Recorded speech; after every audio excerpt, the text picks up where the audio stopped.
Assalamualaikum warahmatullahi wabarakatuh. Alhamdulillahilladzi hadana lihada wa ma kunna linahtadiya laula an hadanallah. Asyhadu an la ilaha illallah wahdahu la syarikalah wa asyhadu anna Muhammadan abduhu wa rasuluh, amma ba'du.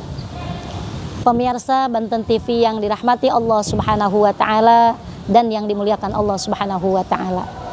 Ketahuilah bahwa di 2021 ini banyak sekali ujian-ujian dari Allah untuk kita, seperti bencana alam, seperti gempa dan tsunami merajalela di mana-mana.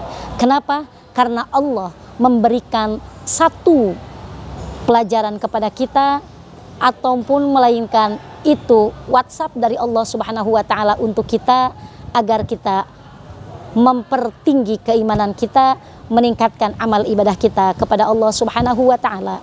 Bahkan Rasul berkata dalam hadisnya yang sahih, yaitu sayati zamanun ala ummati yafiruna minal ulama'i wal fuqaha'i fayabtalihimullahu taala bisalasi baliyatin ulaha yurfa'ul barakatu min kasbihim wasaniyatu yusallitullahu ta'ala alaihim sultanan zaliman wasalisatu yakhrujuna minad dunya bighairi imanin. Rasul berkata, akan datang satu zaman kepada kita di mana kita tidak melaksanakan yang tiga faktor yang dibicarakan oleh Allah oleh Rasul dalam hadisnya. Maaf, yang pertama, yurfa'ul barakatu min kasbihim, kata baginda Nabi, akan dihilangkan keberkahan dalam pekerjaannya. Uangnya bukan sedikit, pekerjaannya tidak sedikit, bahkan proyeknya di mana-mana, uang banyak, harta melimpah, tapi merasa tidak cukup dan selalu tidak cukup. Bahkan hidupnya selalu dirundung bingung, dirundung pusing, dan selalu gulanda, selalu tidak nyaman dan selalu tidak enak, tidak nyaman dirasa. Itu kenapa?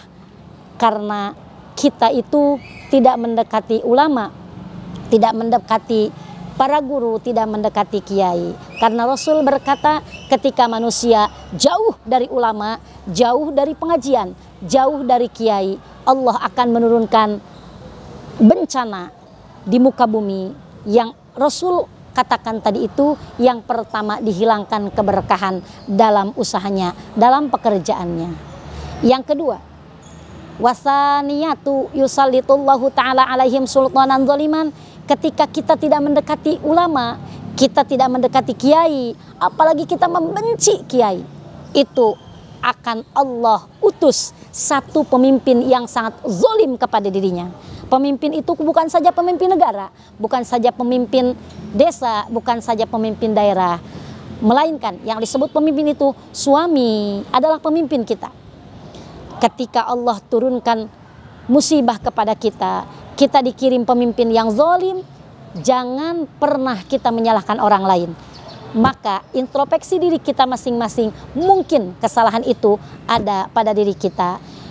Suami ganteng, suami pegawai, suami sukses, suami pejabat, tapi kenapa suami kita selalu mendolimi kita, menyakiti kita, main perempuan, bahkan tidak sedikit suami yang pindah ke lain hati dan pindah ke lain body, menjadikan suami istrinya itu sakit. Karena apa? Mungkin pada diri kita ini tidak terletak keimanan, tidak cinta ulama, tidak cinta kiai, dan tidak cinta pengajian. Mungkin Allah akan turunkan musibah yang seperti itu. Maka ketika pemirsa Banten TV ada yang mengalami hal seperti itu, suami pindah ke lain hati, suami pindah ke lain body, bahkan ada kata suami diambil pelakor, itu jangan salahkan pelakor, mungkin diri kita yang banyak kesalahan karena kita tidak mencintai ulama, tidak mencintai pengajian. Yang ketiga, musibah yang Allah akan turunkan, bencana yang Allah akan turunkan ke muka bumi ini ketika manusia tidak mencintai ulama, tidak mencintai pengajian, yaitu wasalisatu yakhrujuna minad dunya bighairi imanin. Kata Rasul, yang ketiga, akan manusia itu akan pergi dari muka bumi ini atau akan meninggal tanpa membawa iman. Na'udzubillahi min dzalik. Sangat sedih ketika kita meninggalkan dunia ini, ketika kita meninggal dalam keadaan tidak membawa iman. Na'udzubillah summa na'udzubillahi min dzalik. Pemirsa Banten TV yang dirahmati Allah Subhanahu wa taala, maka dari itu marilah kita introspeksi diri masing-masing, kita cintai ulama, kita cintai agama, kita cintai pengajian. Sedikit demi sedikit kita rubah akhlak kita, tingkatkan amal peribadahan kita, dekati ulama-ulama kita, karena kelak nanti di hari kiamat kita akan membutuhkan syafaat para ulama, syafaat para kiai kita, dan kita akan membutuhkan ilmu-ilmu yang kita serap dari kiai-kiai kita. Hadirin pemirsa Banten TV yang saya cintai dan semoga Allah muliakan. Mungkin itu saja yang dapat saya sampaikan. Semoga kita semua selalu mencintai ulama dan agama kita masing-masing. Amin ya Allah ya Rabbal Alamin. Selamat berbuka puasa untuk semuanya, khususnya untuk pemirsa Banten TV yang saya cintai dan semoga Allah muliakan. Semoga kita dapat mencintai agama kita, mencintai ulama kita, dan dapat meningkatkan amal ibadah kita kepada Allah Subhanahu wa taala. Mungkin itu yang dapat saya sampaikan. Selamat berbuka puasa. Terima kasih. Assalamualaikum warahmatullahi wabarakatuh.